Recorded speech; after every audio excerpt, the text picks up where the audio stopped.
Всем привет! Добро пожаловать в Enlik Geo подкаст шоу on Spotify.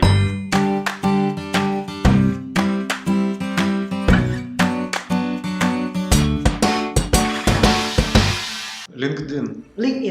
So LinkedIn is banned in LinkedIn Russia. is banned in Russia, yes. Really? Yes. Social media called Fiki or Fiki? Yeah, ВКонтакте. What? How do you spell it? ВКонтакте. VK. Yeah, I also learned like when we want to decide to do something, the longest period is not doing that thing, but thinking about what will happen after. Widen my horizons and widen my perspectives is to go somewhere abroad. The world is so big and it's kind of waste of life and kind of a bit stupid to be just in one city. From it, then I quit my job, then I sold my car, and it was quite scary experience. Halo teman-teman, apa kabarnya? Semoga dalam keadaan sehat selalu ya. Barusan kalian mendengarkan pembukaan podcast dalam bahasa Rusia. Gimana? Keren gak? Hehehe. Di episode ketiga ini, gue akan ngobrol dengan teman gue dari Rusia, namanya Ivan, yang saat ini sedang studi dan bekerja di bidang GIS, Geoinformatics System. Bersama Ivan, gue akan mengulik tentang GIS, tentang Rusia secara umum, dan juga tentang pengalaman studinya di Estonia dan juga di Austria sebagai Erasmus Exchange Student. Episode kali ini akan tersedia dalam bahasa Inggris, jadi selamat mendengarkan. Happy listening! Hi Ivan, please introduce yourself. Good evening. My name is Ivan.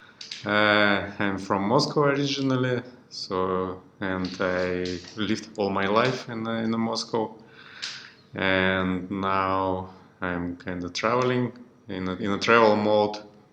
So I left Moscow in 2017, if I remember correctly, just day before my 30 years birthday. And I'm traveling with my wife, so we've been to New Zealand first. We were studying English there, and I was planning to continue my master's studies there, but then we realized that it's too far, and we decided to come back closer to our home country. And so now I'm studying in Tartu University in Tartu, Estonia, and finishing my master's. So before you come to Estonia, have you been living outside of outside of your country for like long term? So basically, I for 30 years I lived in Moscow, and without actually moving anywhere for longer than 1 month, probably. And it's this New Zealand. It was the first long lasting trip for me. Wow! How long you have been? It's for 7 months. 7 months. Yeah, so it's the longest. I heard from many of my friends, it's a beautiful country. It's a very beautiful country, and amazing nature and culture, and a place of Lord of the Rings, Hobbit. Originally come from there. And I visited some countries in Asia as well, so India, Vietnam, and Philippines. Wow! And you visited a lot of. It's difficult to say the most memorable. Every country has their own story. Yes. GIS, Geoinformatics. What makes you interested in this field, Ivan? Well, it kind of happened accidentally, I would say, as many events in my life. So I have a bachelor in geography, so I studied actually physical geography, and it wasn't related to information technology anyhow. But during studies, we've been introduced to some GIS techniques. Basically, it's mostly relating to making maps, because as everybody knows, geography is about making maps. Yeah. And any geographical knowledge and any information which you can get using geographical approach, you need to present it somehow. And the best way to present geographic information is to make a map. So I got interested in GIS during my bachelor's, and then I discovered that it's way more complicated and kind of wide field than just making maps. But basically, yeah, so maps brought me to geoinformatics. Yes. What kind of software that you usually use for GIS? Software, I mean, we can divide actually all software which is used for GIS and in general probably to free and open source software and to commercial software. And the most well-known commercial software, which is kind of dominating probably 90% of all GIS market, is the ESRI software. ESRI. So it's an American company, and the most well-known product is Arcgis. But they already produced a lot of whole spectrum of different GIS software from desktop to cloud and server side. How about Arcgis? Is it also the similar software? ESRI is a company who producing ArcGIS. Oh, okay. Okay. And opposite to this commercial software, also now I'm using a lot of open source software, and the most probably known open source package is QGIS, open source desktop GIS, which developed and it's kind of continuously developing with different institutions and different individuals, and it's a huge work and huge group of people behind this project, and it's free, open source, and some functionalities probably I would say even better than in ArcGIS. But the limitation is that you don't have such a great support from and not a very nice documentation probably as Esri software. Comparing to ArcGIS. Yes. What did you see from GIS development in these past 10 years? I'm sure I don't see the whole picture, but from my experience I can say that GIS follows general trends in tech development towards big data and towards more and more shift to web-based services and web-based kind of application-based analysis and processing, cloud computing, web applications, and so on. And I would say that actually GIS during these 10 years became even more popular. So if before it was only map making and some specific usage in specific fields, like, I don't know, transportation or urban planning or some geological or geographical things, but now spatial information in general became more and more important for to summarize. I will say yes. So shift towards data science, web-based technologies, and big data things. Of course. Yeah. And let's talk about Russia. What's your most recommended place in Moscow or in Russia in general?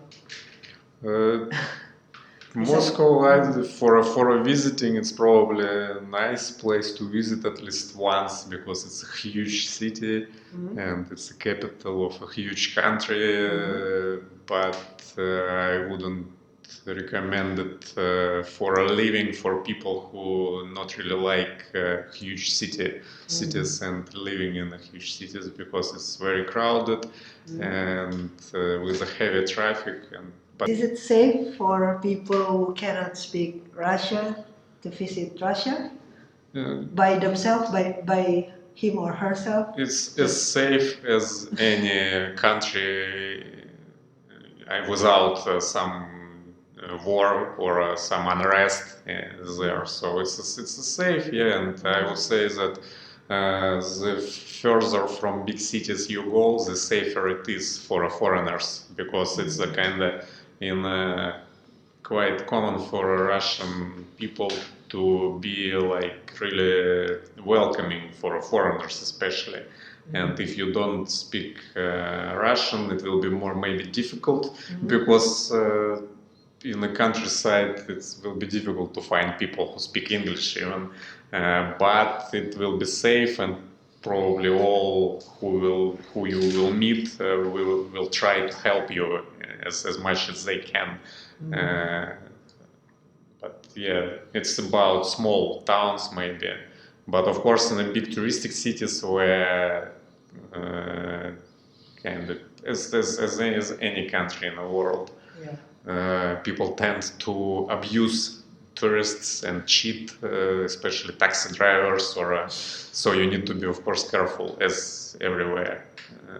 But I would say Russia is pretty safe for foreigners. So, because you talk about taxi, I'm just curious, is there some kind of ban, startup, or for example, Google is banned in China. Is there something product from outside of Russia banned in Russia? LinkedIn. Product? LinkedIn. So LinkedIn is banned in Russia? LinkedIn is banned in Russia, yes. Really? Yes. Wow, why? So Microsoft as well? No, just LinkedIn. It's just LinkedIn, and it was an issue with legislation that Russia forced the international tech companies to store data on the Russian territory, so servers with the data must be located on the Russian territory with the data about Russian citizens, and as far as I know, LinkedIn refused to do it, and that's why it was banned. But it's you can use still VPN or proxy yes, to reach it. But other than that, for now at least, all other major social networks or some services is available in Russia. So it's not like in China. We have everything, which is for now at least. But if current kind of tendencies will continue, probably at some point we might lose also Facebook or some other social networks. You also have one social media called Fiki or Fiki? Yeah, ВКонтакте. How do you spell it? ВКонтакте. VK. VK. Yes, but it's a Facebook clone. Facebook clone of mostly, but it's very popular in Russia, and it's okay. And if we're talking about Uber, we have a kind of same service produced by Yandex. We have several of them, but Yandex is the most famous. Biggest transportation. It's not transport. It's more like Google. So it's a web search engine initially, but it grows into a huge tech company as well as Google. So it provides services similar to Google in Russia. So it's to Baidu.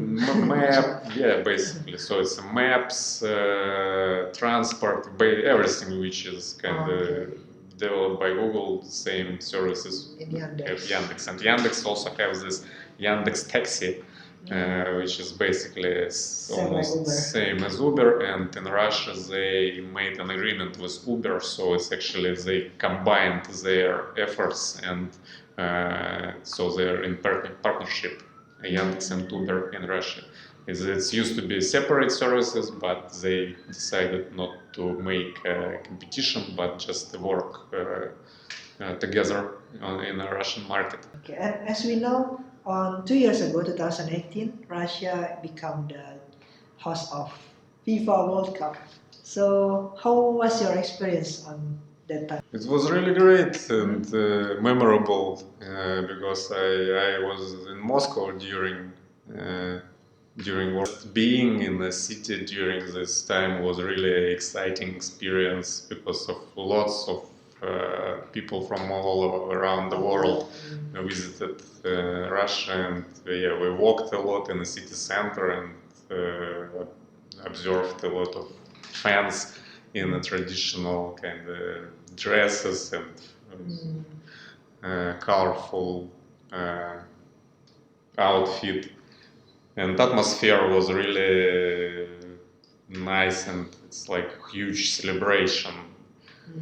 And some quite ugly, usually, and not really smiling residents of Moscow for this 1 month became really open and friendly, and you was allowed to drink alcohol in the places which you can't do it usually, or for example sit next to Kremlin wall and having a beer just in front of a mausoleum.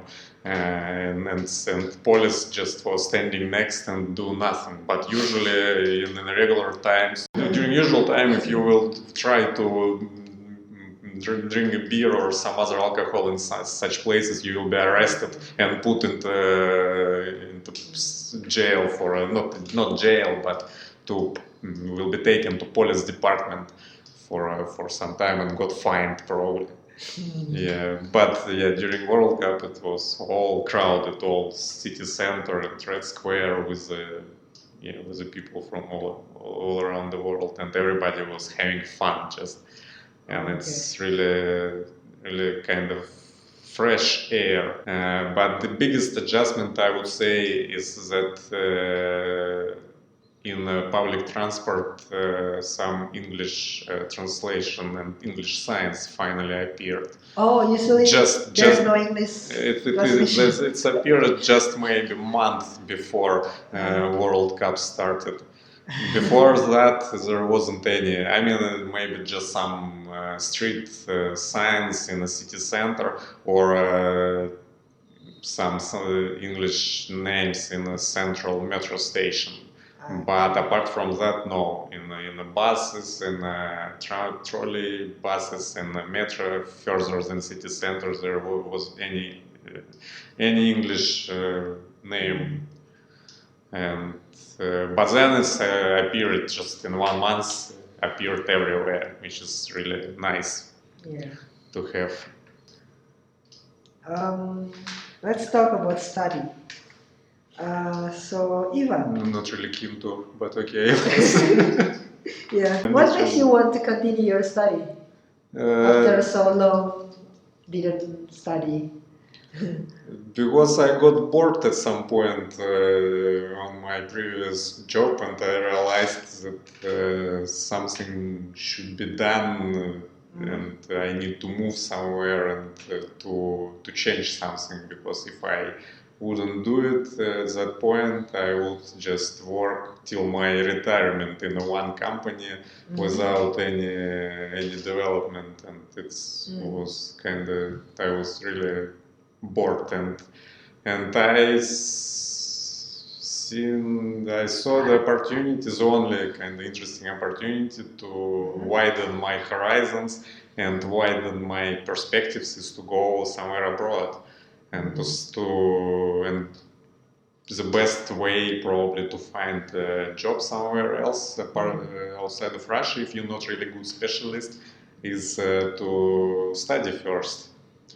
So I decided to get a second master because my first master was also in physical geography without any IT in it. So I decided to get education in a field in which I was working already for almost 6 years, to kind of solidify my knowledge and to get some more theoretical foundation. Yeah. So it's not only about professional development and kind of unsatisfying job, but also it's about environmental. the desire to go somewhere else and to try to live in different culture or in different places, because I mean the world is so big and it's kind of waste of life and kind of a bit stupid to be just in one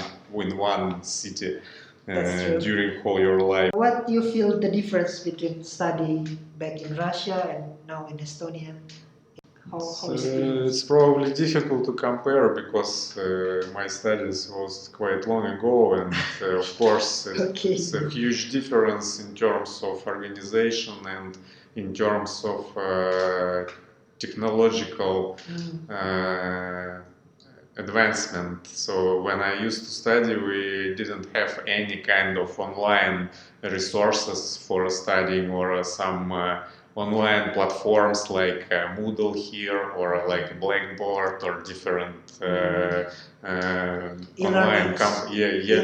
e-learning. Yes, so everything was totally offline. Textbooks, blackboards with a charcoal.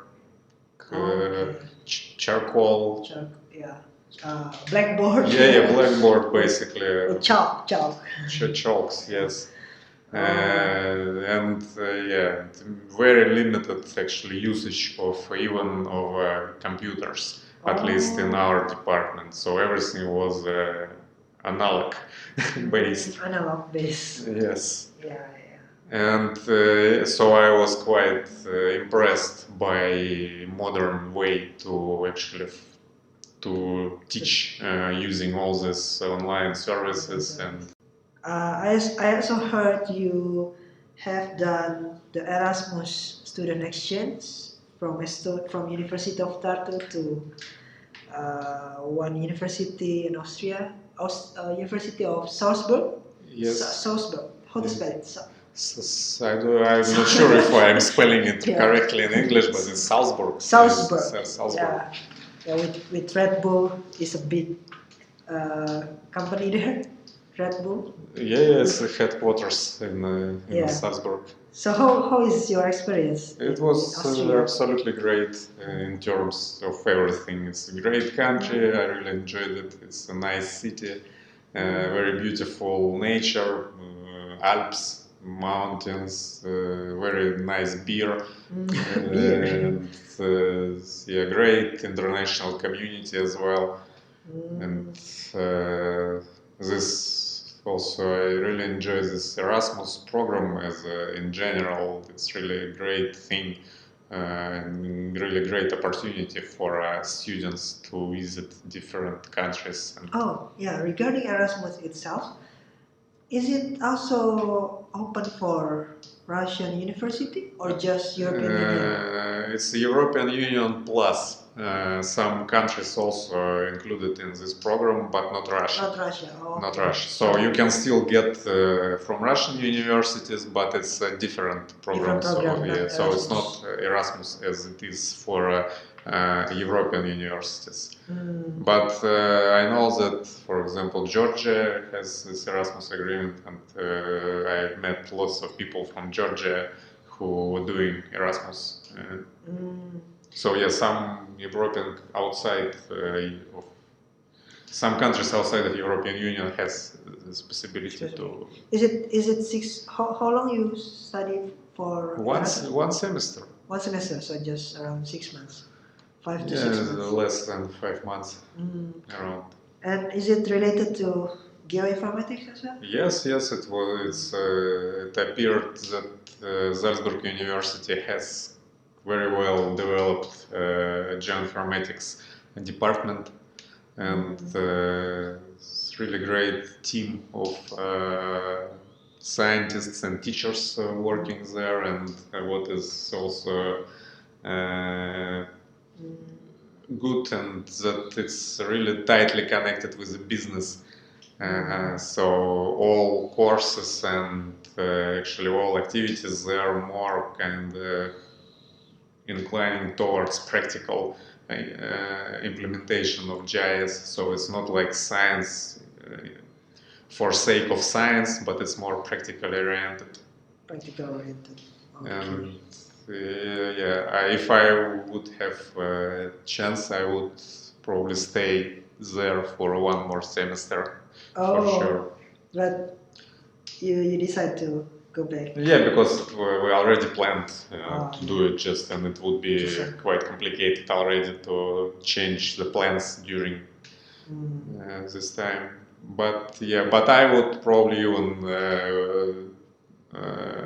do masters there because they have really great master program as well in the GIS. So you're thinking to continue? I mean, to take another study? No, it's enough probably. I mean, third master is probably too much already. Sure master. But but I mean, I would have taken masters there if I would have choice now where to study. I would probably. So are you able to transfer your credits from University of Salzburg to Tartu? Yeah, I mean it's a part of your Erasmus program that you have to get certain amount of credits as an Erasmus student in partner university, and then you have to bring these credits back, and you actually should agree on a list of courses before you're going for Erasmus. Okay. And it's quite it's possible, but it's a bit complicated to change it during studies. So you have some initial time to adjust this list of courses which have been agreed on, but after that you have to finish these courses which you signed for. We will talk about your internship experience in University of. How is it and how long you do the internship with Positium? Well, it was compulsory to have 3 weeks internship in our program, but I extended for almost 2 months.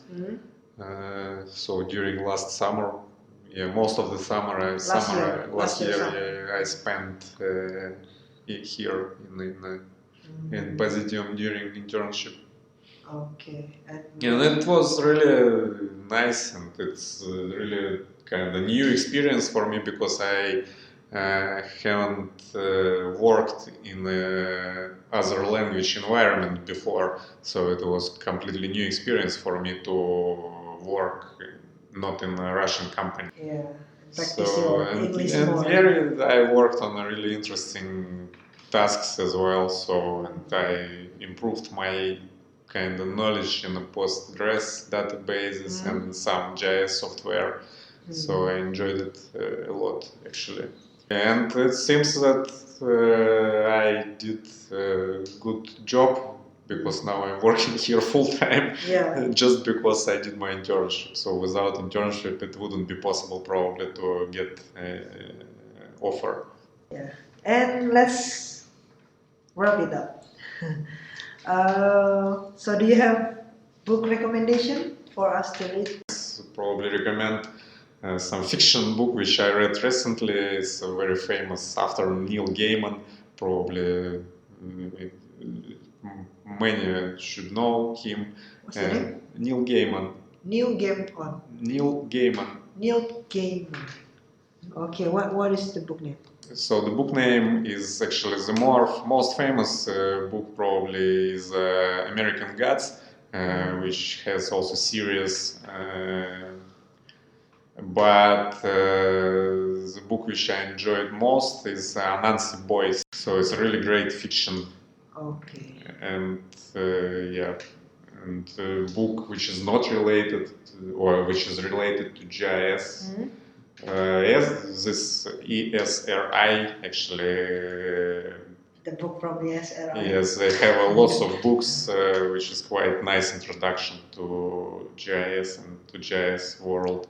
But probably if you're interested in cartography and in map making things, the book by John Nelson, Cartography, John Nelson. Yeah, I'll check it out. John Nelson is it's also one of the ESRI employees, and he is quite famous in cartography and mapping communities. Okay. And book is more like atlas, I would say. So it has lots of illustrations, lots of maps, and it's a good source for inspiration for making better maps. Okay. And how about Russian literature? Literature. Any kind of literature that you can recommend to us? Russian literature. I'm not really profound in the classics because I read, of course, but it's difficult things to read because it makes you it all very kind of not really funny to read Russian classics. So it's not pleasant. It's pleasant in terms of language and in terms of meticulous description of details and of people characters, but it's usually very tragic and dramatic. And so the most famous, I don't know, Dostoevsky, you just read a book and then you have 2 weeks depression after it because it was full of sorrow. But among modern Russian authors, I don't know if it's translated to English, Victor Pelevin, I would recommend to read because he has really how about Alexander Pushkin? I heard it when I visited. But it's a famous writer, and it's more about poetry. Poetry. Yes, he's famous for his poetry, which is doesn't make any sense to read poetry translated into other language. So it's good if you study Russian, or if you know Russian, yes, or I don't know, or you're studying Russian. Yeah, of course, it's great to read